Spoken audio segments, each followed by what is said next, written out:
안녕하세요. 밤라디오 민준에 오신 것을 환영합니다. 오늘도 와주셔서 감사드리고요. 바로 사연 읽어보겠습니다. 안녕하세요. 결혼한 지도 어여 15년이 되어가는 여자입니다. 그동안 저를 내내 괴롭히던 두 사람이 있었는데 그래도 가족이라는 이유로 버티고 또 버텼습니다. 그런데 이제야 그 모든 것을 떨쳐내고 나니 제 삶을 살 수 있겠다는 자신감이 생깁니다. 그래서 오늘 그 이야기를 털어놓고 싶어 글을 쓰게 되었습니다. 아마 제 일이었다면 진즉 동서와 연을 끊었을 수도 있어요. 그런데 저희 친정 식구와도 다 얽혀 있다 보니 그게 단칼에 되질 않더라고요. 결혼하고 한참 지났을 무렵 동서가 작게 사업을 시작했는데 비드로 시작했다고 해도 과언이 아니었어요. 갑자기 동서 부부는 잘 다니던 직장을 그만두고 사업을 한다고 했거든요. 생전 처음 하는 사업에 뛰어든 거였어요. 그러니 직계 가족인 저와 남편도 걱정이 많았죠. 남편이 먼저 조심스레 이야기를 꺼내더라고요. 여보, 저 재수씨 말이야. 우리가 사업 자금 조금만 보태주면 어떨까? 민식이도 말은 안 하는데 재수씨 때문에 많이 힘들어하는 것 같더라고. 그래, 나도 동서 보니까 괜히 짠하더라고. 하루아침에 사표 내고 그렇게 뛰어들 줄은 몰랐는데 우리도 비록 형편이 넉넉하지는 않지만 좀 도와주자. 사실 초반에 그 사업 나랑도 같이 하자고 하는 걸 난 자신이 없어서 빠졌거든. 그것도 괜히 마음에 걸리고 어머, 그래 당신한테도 같이 하자고 했어. 난 처음 듣네. 괜히 자기 걱정할 것 같아서 이야기는 안 했지. 그러면 당신이 더 불편하긴 하겠네. 돈 좀 보태주면 돌려받는다는 생각하지 말고 도와주는 게 좋을 것 같아. 고마워. 이해해줘서. 우리 와이프가 진짜 대인배야. 에이, 뭘, 가족 일인데 잘 되면 우리도 좋지. 그렇게 저희는 다른 가족들에겐 말하지 않고 조용히 시동생과 동서를 도와줬는데 이 사실을 시어머니 귀까지 들어가게 되었어요. 시어머니는 노발대발하시며 절 찾아왔어요. 그러게. 둘째 개는 왜 해본 적도 없는 사업을 한다고 해서 여러 사람을 힘들게 하는지 모르겠다. 정말 내가 너한테 미안해서 면이 안 서 아주. 하여간 집안에 여자 하나 잘못 들어와도 집안이 망가진다더니 둘째가 그렇다. 둘째 며느리가 너 반만이라도 닮은 애가 들어왔음 했는데 어쩜 그렇게 고집세고 기센 애가 들어왔는지 모르겠어. 무슨 여자가 성업을 한다고 기고만장이냐고. 민식이 등골만 휘게 생겼으니 이거 어쩐다냐? 내 속 이야기 할 사람은 정말 너밖에 없다. 큰애야 늘 고맙고 미안하다. 시어머니는 동서의 행보가 마음에 안 든다며 원래부터 마음에 안 들었다고 있는 대로 흉을 받고 저는 그런 시어머니의 말에 맞장구를 칠 수는 없어 가만히 듣고만 있었어요. 그래도 어머님, 그 사업이라는 게 처음에는 힘들어도 한번 대박이 나면 온 집안 사람들이 다 같이 잘 먹고 잘 산다고 하더라고요. 지금은 좀 속상하실 테지만 동서랑 서방님도 열심히 잘 살고 있으니까 뒤에서 조금만 지켜봐 주세요. 아마 동서 성격이 야무져서 뭐든 잘할 거예요. 너같이 이런 형님이 어딨냐? 걔는 진짜 잘 되면 너한테 잘해야 돼. 너한테 돈도 못 버는 주제에 바쁘단 핑계로 제사랑 명절도 빠지는 거 보면 속이 썩어난다. 그런데 이런 시어머니의 걱정과는 다르게 몇 년이 흘러 동서가 하는 사업은 점점 커졌고 웬만한 사람들도 다 알 정도로 벤처기업으로 성장하고 있었어요. 그리고 그렇게 잘 나가고 있는 동서와 저랑은 마찬가지로 크게 상관이 없는 일이었고요. 저희 남편은 멀쩡한 회사원으로 직장 생활을 잘하고 있었고 똑같이 저희 부부는 그 형편에 맞춰서 잘 지내고 있었으니 뭐 특별히 동서에게도 부탁할 일 같은 건 전혀 없었어요. 그런데 어느 날 동서가 먼저 저를 찾아와서 이야기를 꺼내더라고요. 형님, 제 사업을 좀 확장해보려고 하는데요. 형님이랑 아주버님께 딱 한 번만 더 도움을 받아야 할 것 같아요. 매번 도움만 바라고 힘들 때만 찾아와서 죄송해요. 염치 없지만 저 한 번 더 살려주신다고 생각하고 도와주시면 안 될까요? 저 형님이랑 아주버님이 꼭 필요해요. 뭔데 그래? 우리가 뭐 도와줄 수 있는 게 있으면 도와줘야지. 가족인데. 근데 어떤 걸 도와달라는 거야? 우리가 동서가 하는 그쪽 분야는 아예 잘 몰라서. 보니까 형님 아버지께서 저희랑 할 게 있을 것 같더라고요. 그래서 말인데 미리 이야기 좀 해주시면 안 돼요. 우리 아버지 말이야? 우리 아버지랑 무슨 연관이 있어서? 글쎄, 아버지 사업은 정말 동네에서 하는 건데 만약에 내가 부탁을 한다고 해도 동서가 기대하는 정도는 아닐 수도 있어. 그러니까 너무 큰 기대는 하지 마. 아니에요. 형님이 몰라서 그러시는데 형님 아버지 말이에요. 이 분야에서 꽤 오래 하셔서 알만한 사람들은 다 알던데요. 아, 그랬어. 나도 아버지 일은 잘 몰라서 몰랐네. 그래서 가업이 중요한 거예요. 왜 자식들이 부모랑 같은 직업을 갖는 게 최고 좋다고 하잖아요. 저는 형님 보면 왜 아버지 사업을 안 물려받는지 이해가 안 됐었는데 암튼 이 분야도 전통이 중요하더라고요. 뜨내기들 말고 오랫동안 일한 분들한테 노하우도 듣고 조언도 듣고 하는 게 얼마나 큰 줄 몰라요. 그래서 저도 나름 주변에 찾아봤는데 모르는 사람들은 돈이나 비싸게 부르지 쉴 속이 없더라고요. 그러다 곰곰이 생각해보니까 아니, 형님 아버지가 떠오르는 거예요. 그래, 그럼 도움이야 언제든지 줄 수 있지. 조언이나 노하우 듣고 싶은 거면 내가 언제든지 우리 아버지랑 만나게 해줄게. 어려운 일 아니니까. 역시 우리 형님, 정말 형님밖에 없어요. 시댁에선 특히나 더 형님밖에 없고요. 매번 시어머니는 저 보면 아주 못 잡아먹어 안달이시고 시아버지는 쳐다도 안 보시는데 시댁 가면 눈칫밥 먹어서 매번 취해서 온다니까요. 정말 저한텐 형님밖에 없어요. 항상 감사해요. 형님, 시작할 때도 많이 도와주시고 저도 싸가지는 있는 사람이어서 이번 일만 잘 되면 꼭 그 은혜 다 갚고 형님 아버지한테도 그 은혜 꼭 갚을게요. 다리만 놓아주시면 나머지는 제가 알아서 형님 아버지께 잘 설명드리고 잘 연락할게요. 사실 저는 이 분야에 대해 문외한이기도 하고 괜히 제가 사이에 끼면 동서가 더 어려워할 것 같다는 생각에 아버지에게 연락해 동서와 따로 만남을 가져보시라고 자리를 마련했어요. 그리고 몇 달 뒤 아버지도 기쁜 목소리로 저에게 소식을 알리더라고요.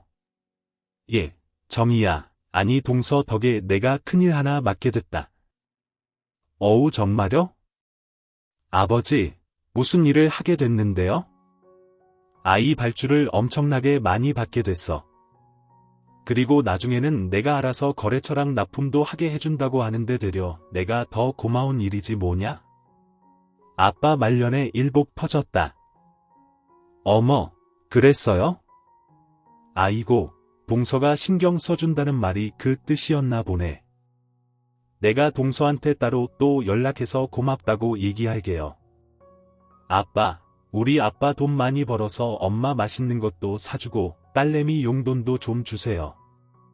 아버지 말로는 동서가 이번에 개발한 운동복이 다른 운동복들과는 다른 컴포터블한 기능이 들어간 운동복을 만들었는데 이미 판매하는 투자자들에겐 투자를 받았고 이걸 저희 아버지 공장에서 만들기로 한 거였죠.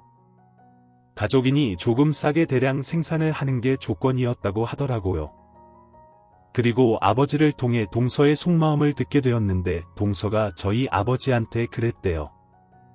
자기 사업 초반에 저희 부부가 도움을 주었던 게 평생 갈 정도로 컸다고요.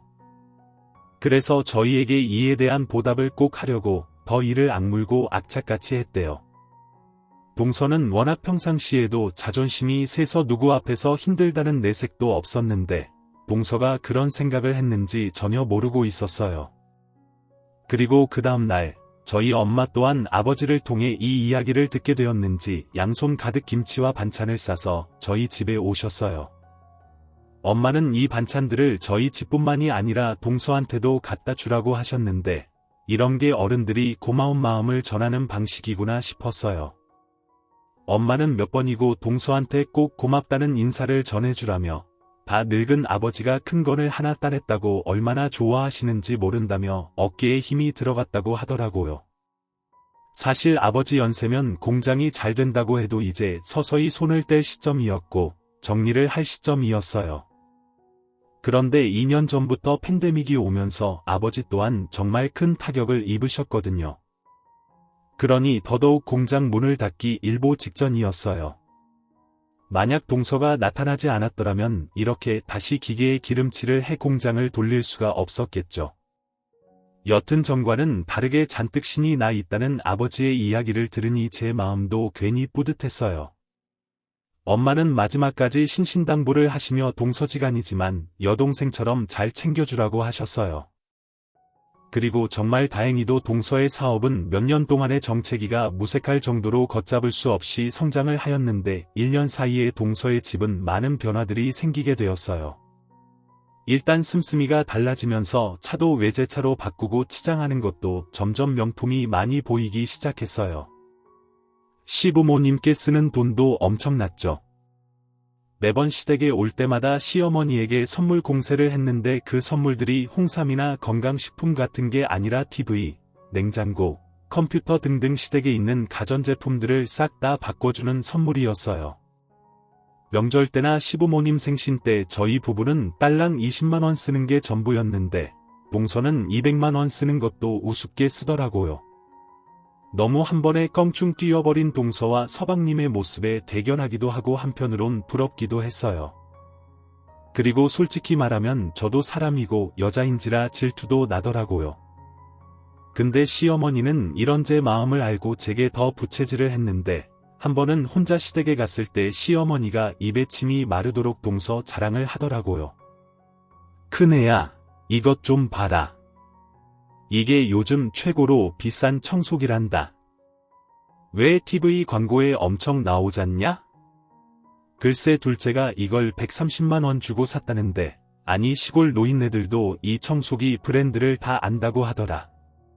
이게 그렇게 좋은 건가 봐. 난 평생을 이런 청소기를 못 써봤는데 아 너도 한번 이거 이렇게 밀어봐라.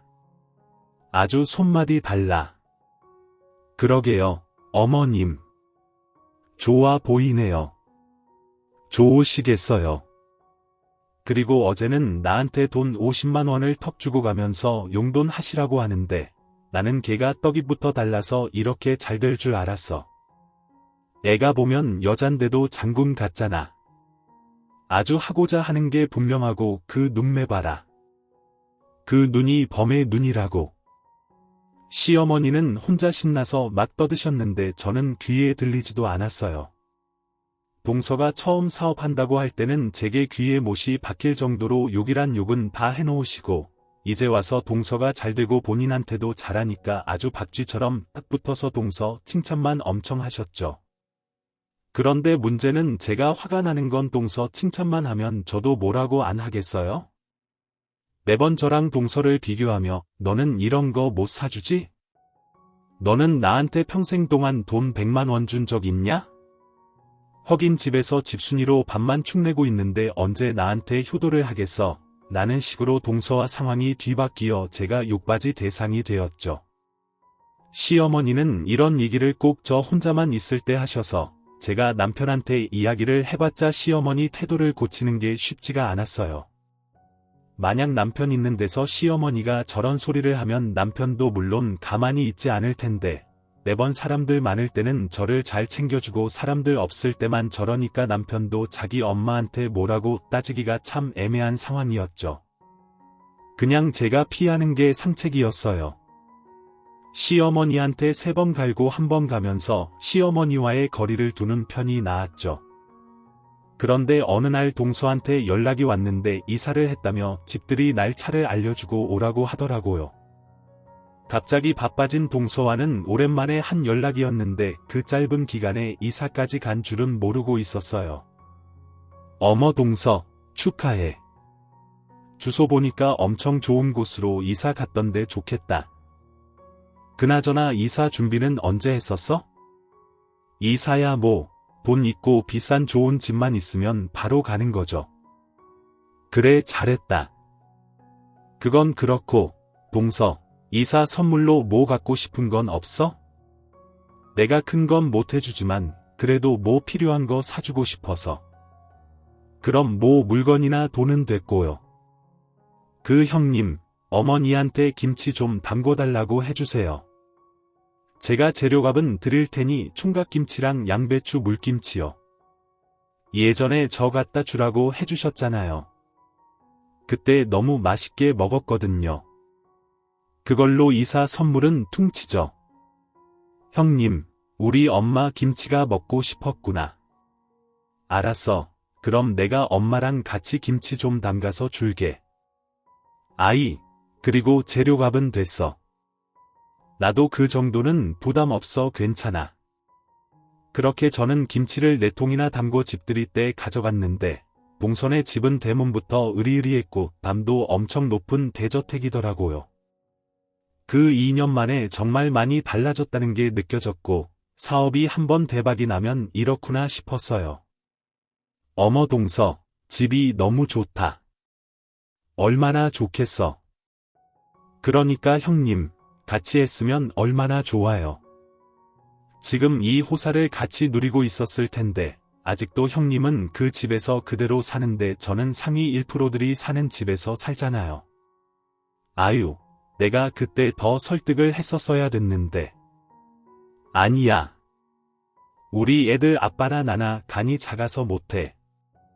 사업도 아무나 하는 거 아니라고 하잖아. 월급 벌어서 어느 세월에 제대로 살아요. 한번 사는 거 화끈하게 한번 제대로 살아봐야죠. 저는 발전이 없는 사람들이 제일로 한심해요. 뭐 조금 안 되면 금방 포기하고 하다가 잘못되면 남 탓이나 하고 아니 뭘 제대로 해보기나 했냐고요. 암튼 형님 아버지는 의외로 호탕하고 그러던데 왜 형님은 그래요?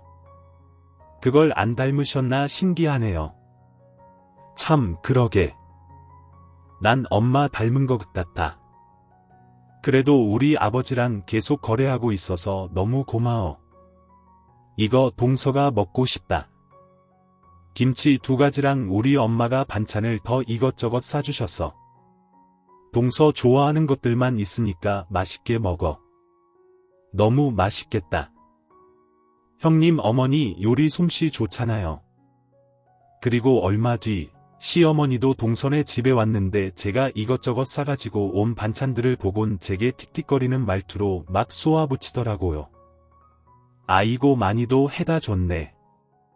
너는 네 동서한테만 이런 거 해다 주고 나는 뭐 먹고 사는지 궁금하지도 않니?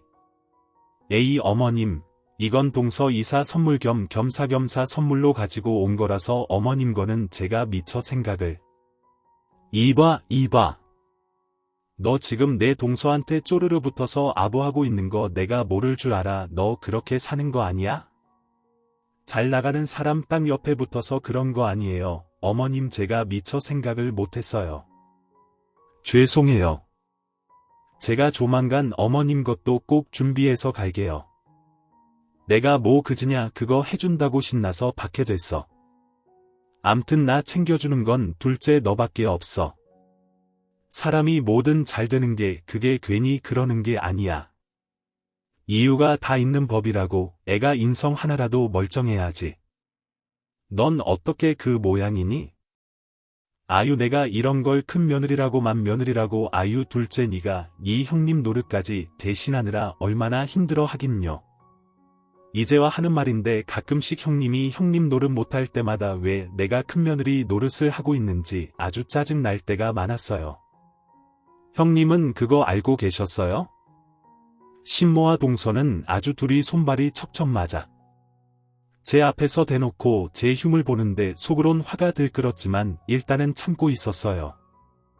그리고 같이 식사 준비를 하는데 시모가 오늘 무슨 날을 잡았는지 계속 꼬투리를 잡더라고요. 듣자 하니 내 아버지 말이다. 아니 동서 덕에 더 많이 보셨겠더라. 죽기 전에 무슨 횡재냐 싶으시겠어. 더 오래 사셔야겠어. 돈 번 거 다 쓰고 가셔야지. 네, 그러게 말이에요. 다 동서 덕분이죠. 너는 소원 하나 안 까딱하고 친정 먹여 살린 셈이 됐네. 네 동서 같은 사람 찾아봐. 어디에도 없다. 저도 알고 있어요. 그래서 저도 제 선에서 노력해요. 말로만 하지 말고 몸으로라도 할 수 있는 걸 해야지. 그러면서 동서와 시어머니가 잠깐 눈빛 교환을 하는데 뭔가 이미 둘은 이야기가 된 눈치였어요. 저는 시어머니의 말이 무슨 뜻인지 영문을 모르겠더라고요. 아, 이런 거라도 하란 말이야. 바쁜 네 동서 대신해서 얘 아이 어머님 지금 무슨 말씀을 하시는 거예요? 하이고 눈치까지 말아 먹었네. 대체 너한텐 뭐가 있냐? 거두절미하고 내일부터 네 동서한테 반찬해서 주기적으로 갖다 주라고 이렇게 승승장구하는 대표님인데 집에 가정부랑 밥 해주는 셰프 정도는 써야 되지 않겠냐? 그걸 내가 좀 해주라고 사업하는 애랑 집에서 놀고 먹는 너랑 같니? 네 친정까지 다 부귀영화 누리게 해준 마당에 뭘 못해? 내가 집안 어른이 돼서 그동안 이 얘기를 애초에 했었어야 됐는데 이제야 말하는 거다. 이렇게 김치 하나 들고 와서 입 싹 씻으면 되겠니? 사람이 이렇게 넘어가면 안 되지. 둘째, 너는 어떻게 생각하니? 저야 형님이 도와주시면 좋죠. 제가 워낙 또 형님 손맛을 좋아하잖아요. 소질 없는 사람이 하는 것보다 잘 아는 사람이 하면 좋잖아요. 대신 제가 형님 아버지 일거리 좀 더 챙겨서 드릴게요. 돈도 거의 안 남기고 드리는 거예요. 아이 동서 갑자기 날 보고 반찬을 매일같이 다 가지고 오라면 어떻게, 나도 주부지만 내 일이라는 게 있는데 동서 돈도 잘 버는데 그냥 전문가를 써. 넌 어떻게 손해 안 보려고 그렇게 버둥거리냐? 동서가 네 친정에 해주는 혜택만 쏙 받아먹고 이렇게 착한 동서가 어딨냐? 그럼 너도 희생이라는 걸 해야지. 아니요. 어머님, 그렇잖아요. 제 의견을 물어보지도 않고 갑자기 무조건 하라는 명령조로 얘기하시면 저도 너무 당황스럽네요. 그리고 자꾸 저희 아버지랑 연관지어서 제가 꼭 엄청난 혜택을 받는 것처럼 말씀하시는데요. 사실 동서도 저희 아버지도 서로 윈윈관계고 서로 득보는 관계라고 알고 있어요. 저희 아버지는 딴 공장보다 좀 더 저렴하게 물건 뽑아주고 동서는 일거리 없는 저희 아버지한테 일거리 준 건데 동서가 손해보면서 저희 아버지를 돕는 건 아니죠. 엄연히. 그리고 동서가 우리 아버지 공장에 일거리 주는 건 너무 고마운데 어떻게 사람이 그거 조금 성공했다고 이렇게 변할 수가 있어? 거기에 지금 어머님 등에 업어서 왕놀이 하는 거야 뭐야? 동서 초심을 생각해 사람이 겸손해야지. 저는 그 둘에게 확실하게 제 생각을 얘기했고 반천을 해다 나르는 일은 못한다고 하였어요. 더 강경하게 나가 우리 아버지와 계약을 끊고 싶으면 끊으라고까지 얘기했죠. 치사하게 저희 아버지를 걸고 넘어갈 생각하지 말라고요. 그렇잖아요. 아버지와의 일을 왜 저까지 끌어들이냐고요. 그러니 그 둘은 생각지 못한 제 반응에 상당히 떨떠름해하며 얼굴이 썩어서 밥을 먹는 내내 아무 소리도 안 하고 서로 계속 눈빛만 주고받는데 정말 웃기지도 않았죠. 그런데 문제는 그 이후부터였어요.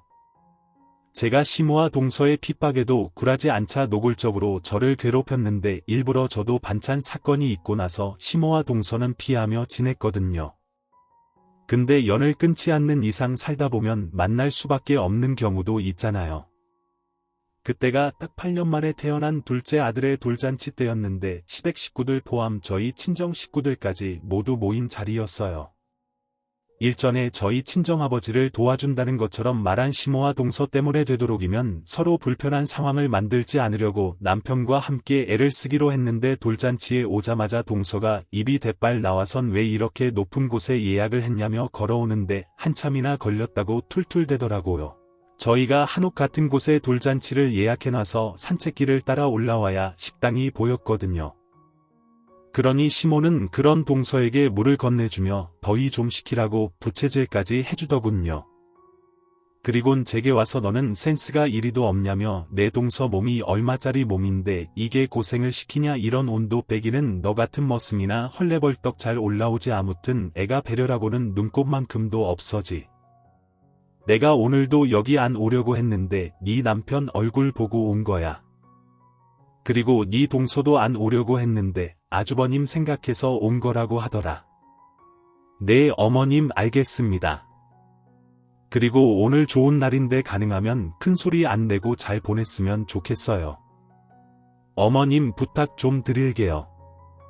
이따가 저희 친정 식구 들어오면 여기 뒤쪽에서 가족 사진 찍는다니까 일단 조금 쉬고 계세요. 그 동서도 좀 쉬고 있어. 내가 여기 에어컨 좀 세게 틀어달라고 할게. 오늘 와줘서 고마워. 동서는 제 말에 팽하고 쳐다도 보지 않는데 이윽고 가족 사진 촬영 시간이 다 돼서 시댁 식구들에게 나가자고 말을 하러 들어갔어요. 친정 식구들은 차가 많이 막혀 조금 늦는다고 하여 저희끼리 먼저 찍어야 했죠. 촬영 준비 다 됐다고 하네요. 같이 나가세요. 시아버지와 시동생과 조카들은 우르르 나가는데 동서랑 시어머니는 망부석이라도 된 듯 가만히 앉아만 있는 겁니다. 어머님이랑 동서는 안 가세요. 전 다리가 아파서 못 걷겠어요. 안 갈래요? 바로 여기 뒤야. 이럴 때 가족 사진 찍지 언제 찍어가자. 예 우리 시우 며느리가 다리가 아프다잖냐? 네가 뭔데 일어나서 가라 마라 하고 있어. 나도 안 찍을랜다. 어머님 또 왜 이러세요? 제가 아까 부탁드렸잖아요. 어른들 싸움에 아기 돌잔치를 망칠 순 없잖아요. 오늘만큼은 제발 다들 어른답게 행동해 주시면 안 돼요. 뭐요? 어른답게 해요. 아니 형님 그럼 지금 내가 하는 행동이 애들 같다는 거예요.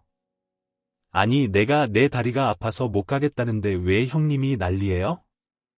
아픈 다리로 걷다가 더 다치기라도 하면 나 병원에 입원하고 그럼 사업에도 지장 올 텐데 형님이 책임져 줄 거예요.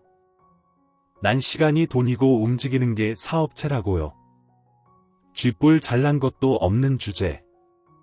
그래 우리 며느리 말처럼 네가 둘째 다치기라도 하면 다 책임져 줄 수 있어. 너 하루에 1000만원씩 보상해 줄 수 있냐고. 둘째 얘가 하루에 1000만원씩 버는데 그거 줄 수 있으면 데리고 가봐. 어디 그리고 오딜 CM이 앞에서 어른답게 알았느니 제대로 하라느니 가르쳐 들고 있어. 싸가지 없이 너 그렇게 우리 데리고 가고 싶어 하더니 갑자기 시어머니가 제 뒷무릎을 발로 차는 겁니다. 얼마나 세게 찼는지 저는 몸의 중심을 잃고 넘어졌어요. 그렇게 데리고 나가고 싶으면 무릎이라도 꿇고 우리 둘째 CEO 며느리 목마 태워라. 목마 대령에서 데리고 가란 말이야. 우리 둘째 며느리 다리가 부러지는 것보다 네 보가지가 부러지는 게 낫지. 얼른 목마 대령해. 얼른 얘 둘째야 천천히 일어나서 네 형님 목에 올라타라. 그 말을 듣고 얼마나 기가 막혔는지 저는 뒷무릎을 부여잡고 지금 뭐 하는 거냐고 난리를 쳤어요. 그러니 어머님 전 더 이상 형님이 저 무시하고 명령하는 거 못 듣겠어요. 그래서 잔치구나 버리고 아주 잔치상 싹 다 없고 위약금 내서라도 형님 아버지 박 사장이랑 계약 끊고 말 거예요. 다 망해가는 그지 같은 것들 살려줬더니 뭐 돈 내놓으라고 한다더니 그동안 아주 오냐오냐 했어. 형님이 내 위치를 모르나 본데요. 집안에선 형님이지만 밖에 나가면 나랑 겸상도 못한다고 당신 뭐라고 동서됐어. 나도 댁들이랑 더 이상 볼 일 없으니까 가세요. 어머님 그냥 집에 돌아가시고 동서도 집에 가 깽판만 쳤다 봐. 아주 나도 가만히 안 있어. 저는 다리가 너무 아파 일어나지도 못하고 바닥에 주저앉아 끝까지 봐라 그랬어요. 그러자 제 상태를 본 시모가 또 한 번 제게 돌진을 해 머리채를 붙잡고 제 한복을 잡아뜯고 난동질을 하기 시작하는데 동서 또한 이에 합세해 저를 이리저리 막 흔들기 시작했어요. 저는 목이 쉴 정도로 사람 살려 하며 소리를 질렀는데 하필이면 별채 같은 곳이라 소리가 들리지 않을까봐 더 난리를 치며 악을 썼어요. 그러자 누군가 문을 열고 벌컥 들어오는데 정말 다행히도 저희 친정 식구들이었어요. 이런 꼴을 친정 식구들에게 보였다는 게 다행인 건지는 모르겠는데 아무튼 살았다는 생각뿐이었죠. 저희 엄마랑 남동생 부부는 쓰러져 있는 저한테 달려왔고 저희 아버지는 신우와 동서에게 다가가 이게 뭐하는 짓이냐고 고함을 지르셨어요. 그러자 사진을 찍고 있었던 남편도 한참 동안이나 저희가 나오지 않자 그제서야 룸 안으로 들어왔고 난장판이 된 상황을 보며 시어머니랑 동서 끌고 나가라고 어떻게 가족끼리 이런 짓을 할 수 있냐고 2번 다시 얼굴 볼 생각하지 말라며 내쫓았고 저희 부모님께는 무릎을 꿇고 죄송하다며 다 본인이 중간에서 처신을 못해 일어난 일이라고 싹싹 빌었어요. 저희 부모님은 이번 일에 대해 이대로 넘어갈 수 없다며 이건 엄연히 폭행이나 다름이 없다고 경찰에 신고를 한다고 하였고 저희 아들의 한 번뿐인 돌잔치는 어른들의 싸움으로 완전히 쪼이다가 엎어지게 되었어요.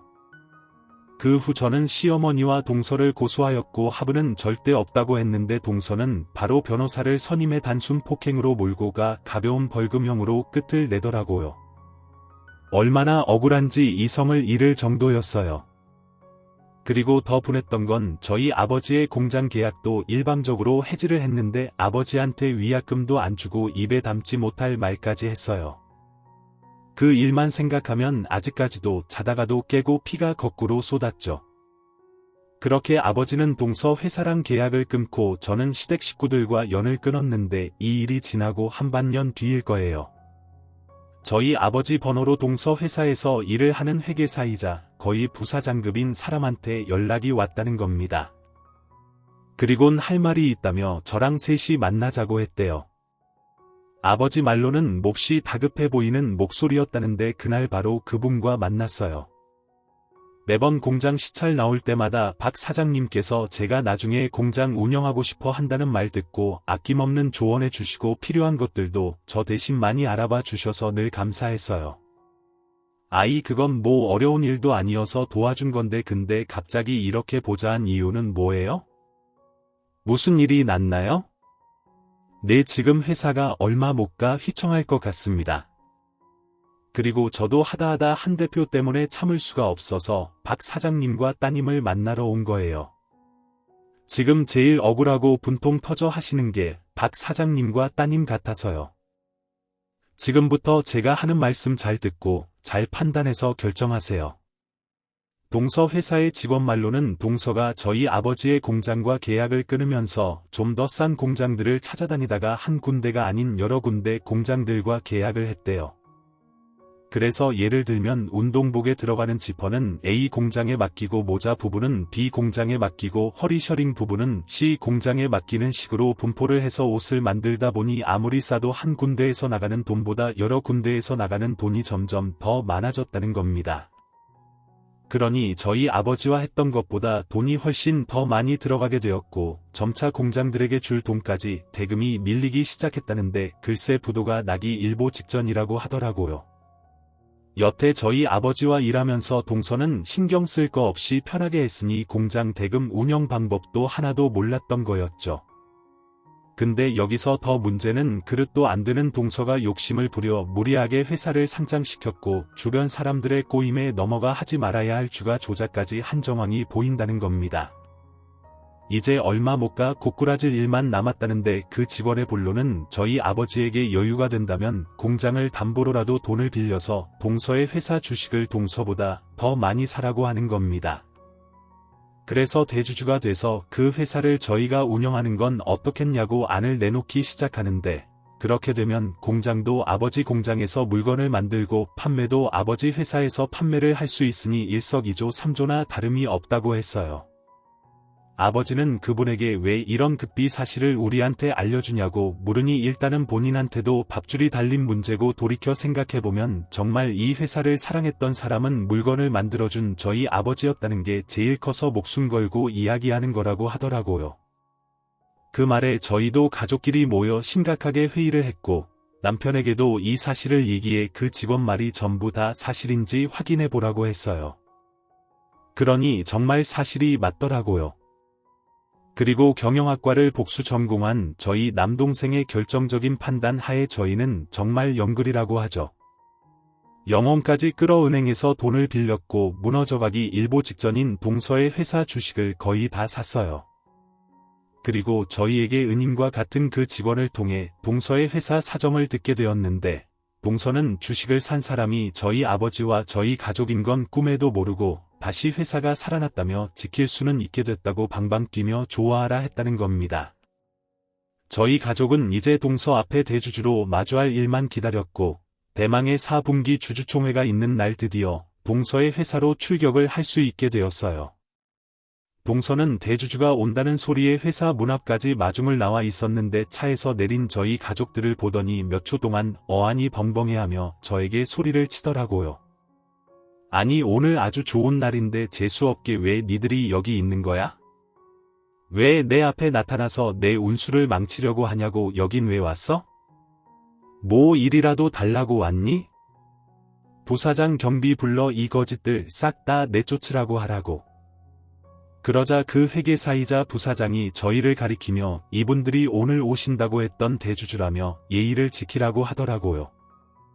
그러니 동서는 동공이 흔들렸고 몇 번이나 되묻고 또 되물었는데 확실한 확인이 끝나자마자 아주 간신배처럼 저희 발밑에 와서 통곡을 하더군요. 어떻게 이럴 수가 있냐며 저희 아버지에게 정말 생명의 은인이라고 이런 귀인을 못 알아봤다며 죄송하다고 땅이 닿을 정도로 머리를 조아리기 시작했어요.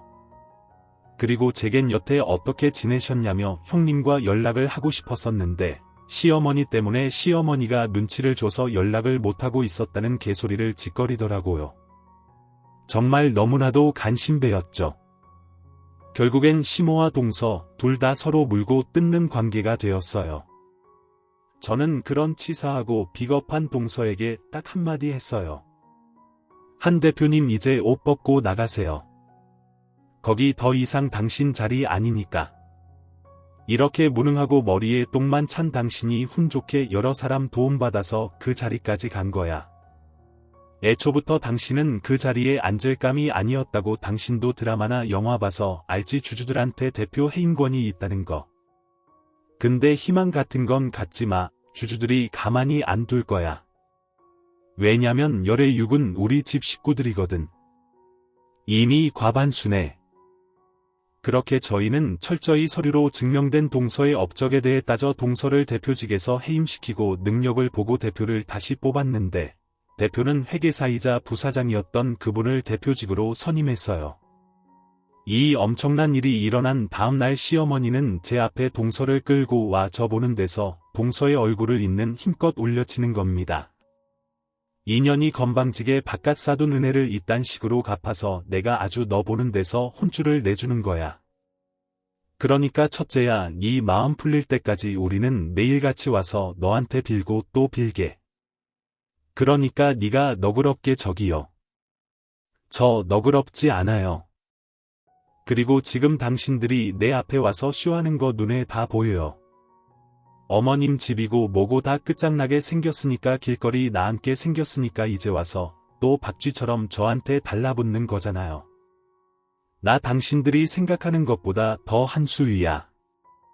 그러자 신모와 동서는 어찌할 바를 모르며 발만 동동 구르고 있었는데, 저는 그런 시오와 동서를 문 앞에 세워두고 집으로 들어가 거의 다 먹은 김치통을 들고 그들의 얼굴에 냅다 뿌려버렸어요. 그렇게 좋아하는 반찬 드시라고 잘못했어요. 형님, 정말 잘못했어요. 제발 저 좀 살려주세요. 저 이대로 가다간 정말 파산해요. 파산 그거야 내가 할 바 아니지. 알아서 해. 나중에 남편을 통해 듣게 되었는데, 시부모의 일부 재산 또한 동서에게 가 있어서 시부모 인생도 파산이나 다름이 없다고 하더라고요. 그리고 이를 못 견딘 시동생은 결국 동서와 이혼을 하게 되었어요. 남의 눈에 눈물을 흘리게 만들면 죄를 저지른 상대방 눈에 피눈물이 난다는 걸 뼈저리게 느끼게 해주었네요. 지금은 저희 아버지 건강하실 때까지 공장 운영을 하시며 적임자를 물색하고 계시는 중이에요.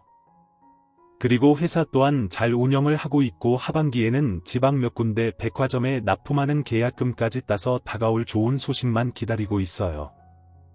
제 결혼 인생 중 동서와 시모 때문에 별별 일들을 다 겪게 되었는데요. 딱 느낀 건 하나였어요. 돈 쥐고 있다고 유세 부리면서 남을 발 아래 두려고 하면 결국엔 오래가지 못한다는 거요. 지금은 그 인간들 안 보고 사니 그간 힘들었던 몇 년이 싹 씻겨 내려가는 것 같아요. 그리고 그동안 제게 속상해도 말을 못했던 아버지 생각하니 더 개운했고요. 어쩌면 따뜻한 내 집에서 우리 가족들하고 사는 게 보통의 삶이라 생각했는데 이제 와서 생각하면 이런 보통의 삶이 제일 어렵고 제일 행복한 일이라는 걸 느끼게 되었어요. 그래서 이런 보통의 삶을 끝까지 잘 유지해 나가며 사는 게 저희 원초적 목표가 되었어요. 저희 긴 이야기 들어주셔서 감사하고요. 여러분들도 늘 크던 작던 모든 일에 감사함과 행복을 느끼며 사셨으면 좋겠습니다. 건강하시고 하시는 일들 모두 다 잘 되시길 기원합니다. 지금까지 커피 행독이었습니다. 오늘도 끝까지 함께해 주셔서 감사하고요. 저는 다음 영상으로 또 찾아뵙겠습니다.